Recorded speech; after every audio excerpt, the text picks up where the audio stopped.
Komaa tu, hamna option nyingine kwenye maisha. Hujazaliwa babako sijui bosi mkurugenzi wizarani, hujazaliwa mama yako mkurugenzi kampuni fulani. Maana yake Mungu amekwambia sikiliza, dunia ipo mabegani mwako. Yaani si unazungumza wenzako wamezaliwa kwenye utajiri, wewe utajiri unatakiwa uanzie kwako.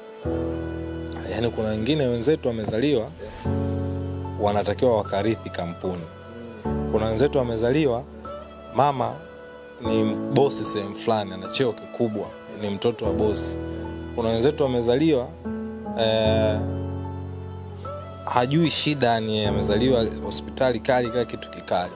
Hao wametunukiwa, kila kitu wamekikuta kipo kwenye njia. Alafu kuna wengine wamezaliwa sasa, unaambiwa sasa sikiliza, wewe ndo utavunja minyororo ya umaskini kwenye hii familia. Yaani kila siku unaamka kwa wewe ni finali. Yaani mpira upo miguuni mwako, utakiwa uichezeshe timu. Unapata 100,000, mama anataka kula, baba anataka kula, watoto wanataka kula, kila mtu anataka kula. Kwa ukishajiona umezaliwa katika familia hiyo ya kwamba kila siku finali, usilielie, hamna muda watu kusikiliza. Dunia isikilize watu wanaolialia. Dunia haitaki wanyonge. Dunia nafasi ya mnyonge ishakataa muda sana. Kama kuna kitu ambacho wewe kinatakiwa ukifanye kuuaga umaskini, kifanye kwa bidii yote.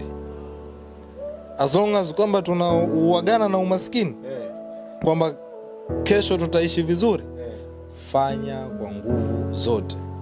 As long as kwamba ukiangalia ni kwamba ni kitu cha halali kabisa, fanya kwa nguvu yote.